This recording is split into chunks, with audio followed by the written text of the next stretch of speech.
प्यारे बच्चों, लघु कथा आपके सीबीएसई पाठ्यक्रम में जोड़ा गया है। लघु कथा लिखते समय ध्यान देने योग्य बातें। बच्चों, ये 5 अंक का आपका पेपर में आएगा। इसमें कुछ ध्यान देने योग्य बातें हैं। पहला, निरंतरता।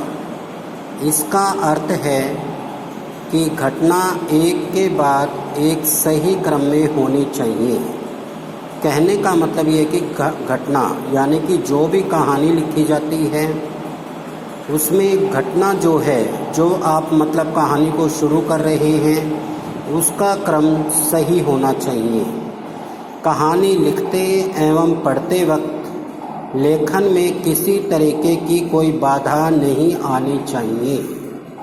बाधा का मतलब इसमें कहानी के द्वारा, जैसे आप कहानी लिख रहे हैं, कहानी लिखते और पढ़ते वक्त जैसे आप कहानी पढ़ रहे हैं या लिख रहे हैं, कोई भी उसमें क्रम नहीं टूटना चाहिए।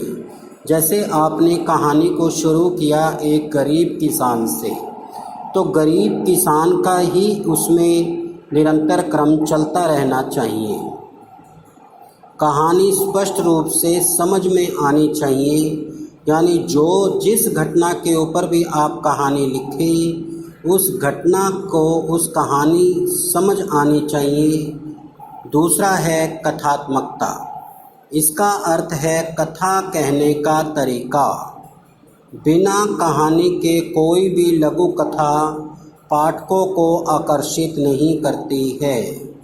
बिना कहानी के, जैसे हमने ऊपर भी पढ़ा कि कहानी लिखते वक्त बिल्कुल पूरी तरह से क्रम में होनी चाहिए।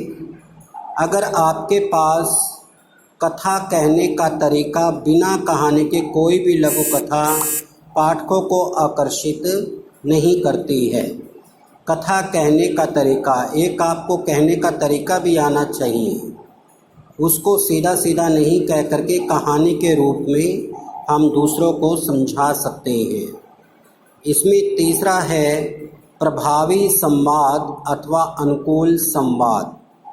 अब आपका जो संवाद है, कहानी में 2 पात्र होते हैं, उन पात्रों में संवाद प्रभावशाली और अनुकूल संवाद होना चाहिए।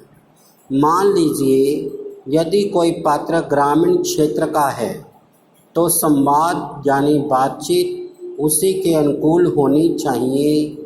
जो बातें आवश्यक नहीं है उन्हें लघु कथा में नहीं लिखना चाहिए। इससे लघु कथा का आकार बड़ा हो जाता है। यानी जो आपके संवाद होने चाहिए वो पात्र के अनुकूल होने चाहिए।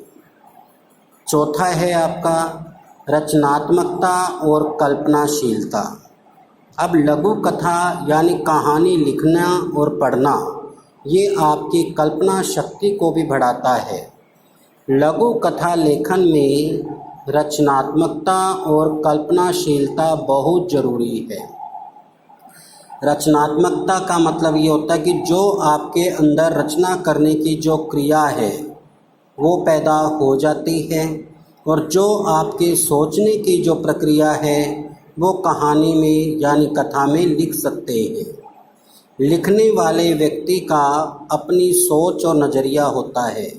वे कोई व्यक्ति अपने नज़रिए से लिखेगा, कोई अपने विचार अलग लिखेगा, जिससे वह कहानी को प्रभावशाली बनाता है।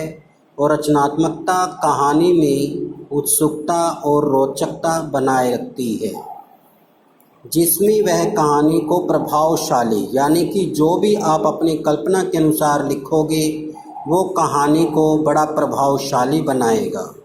और दूसरा रचनात्मकता यानी चित्र के द्वारा भी आप कहानी में उत्सुकता और रोचकता बनाए रख सकते हैं। तो प्यारे बच्चों, ये 4 आपके जो विषय हैं लघु कथा के समय जब आप ध्यान देंगे, एक तो निरंतरता यानी उसका क्रम, दूसरा कथात्मकता यानी कहानी कहने का तरीका, तीसरा प्रभावी संवाद, जो आपका संवाद होना चाहिए बिल्कुल प्रभावी होना चाहिए, चौथा रचनात्मकता और कल्पनाशीलता। अब प्यारे बच्चों, आगे हम अध्ययन कर रहे हैं लघु का अर्थ होता है छोटा और कथा का अर्थ होता है कहानी, यानी छोटी कहानी। प्यारे बच्चों, आपको लघु कथा लेखन से संबंधित कई तरह के प्रश्न परीक्षा में पूछे जा सकते हैं। अब परीक्षा में कई तरह के प्रश्न आपसे पूछे जाएंगे। पहला संभावित प्रश्न है, चित्र देखकर कहानी लिखिए। इसमें आपको चित्र देखकर एक सार्थक लघु कथा की रचना करनी है। यानी पेपर में आपको एक चित्र दिया जाएगा, उस चित्र के अनुसार आपने कहानी की रचना करनी है, लेकिन वो कहानी आपकी सार्थक यानी सही शब्दों में होनी चाहिए। दूसरा, इसमें प्रश्न पूछा जाता है, दिए गए रिक्त स्थानों की पूर्ति करते हुए एक सार्थक कथा की रचना कीजिए। जैसे एक गरीब किसान डैश डैश डैश था, तो रिक्त स्थानों की पूर्ति करते हुए एक सार्थक कथा की भी रचना प्रश्न में आ सकती है। तीसरा, अधूरी कहानी को पूरा कीजिए और शीर्षक लिखिए। जैसे 2 लाइनें कहानी की दे दी, बाकी आपने पूरी करनी है।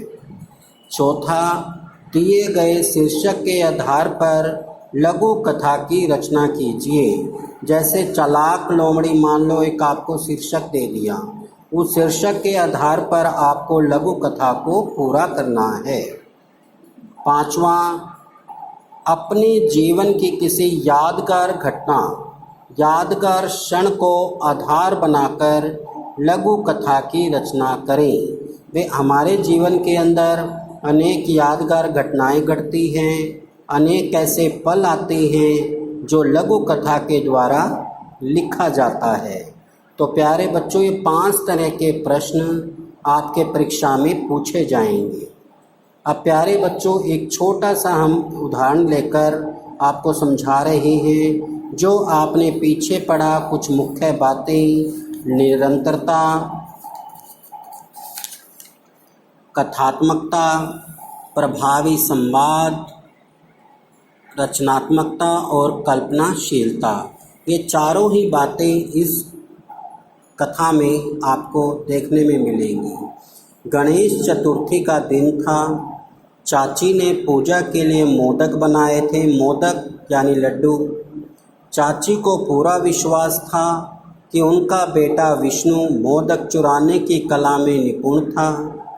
चाची की नज़र बसते ही उसने 2 मोदक चुरा ही लिए। मोदक खा ही रहा था कि चाची ने उसे पकड़ लिया। विष्णु का कान पकड़ा और उसे लंबोदर के सामने ले गई। लंबोदर यानी गणेश के सामने ले गए और पूछा, जब तुम मोदक चुरा रहे थे तब वहाँ लंबोदर भी मौजूद था? हाँ, विष्णु ने जवाब दिया।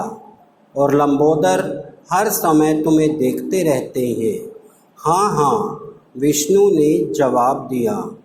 तुमसे लंबोदर ने क्या कहा? लंबोदर ने कहा, तुम्हारे और मेरे अतिरिक्त यहाँ कोई नहीं है, इसलिए मोदक ले ही लो।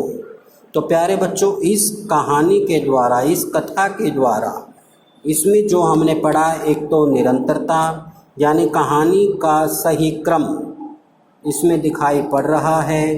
दूसरा, इसमें निरंतरता लघु, इसमें रचनात्मकता, जो बच्चों की जो रचनात्मक क्रिया है, बच्चों के जो विचार हैं वो इस कहानी में दिखाई दे रहे हैं। तीसरा, प्रभावी संवाद, इसमें संवाद भी बहुत अनुकूल संवाद चल रहे हैं। और चौथा, कथा कहने का तरीका। तो प्यारे बच्चों, इस तरह से आप लघु कथा की तैयारी कर सकते हैं। पेपर के अंदर आपसे केवल संकेत के द्वारा ही लघु कथा पूछी जाएगी। और प्यारे बच्चों, लघु कथा की जो आप तैयारी करें, यूट्यूब चैनल के द्वारा लघु कथा लिखकर आप अनेक तरह की लघु कथाएं इसमें देख सकते हैं। ये 5 नंबर का आपका परीक्षा में आएगा। और वीडियो को ध्यानपूर्वक सुनकर उसे अपने उत्तर पुस्तिका में भी लिखें।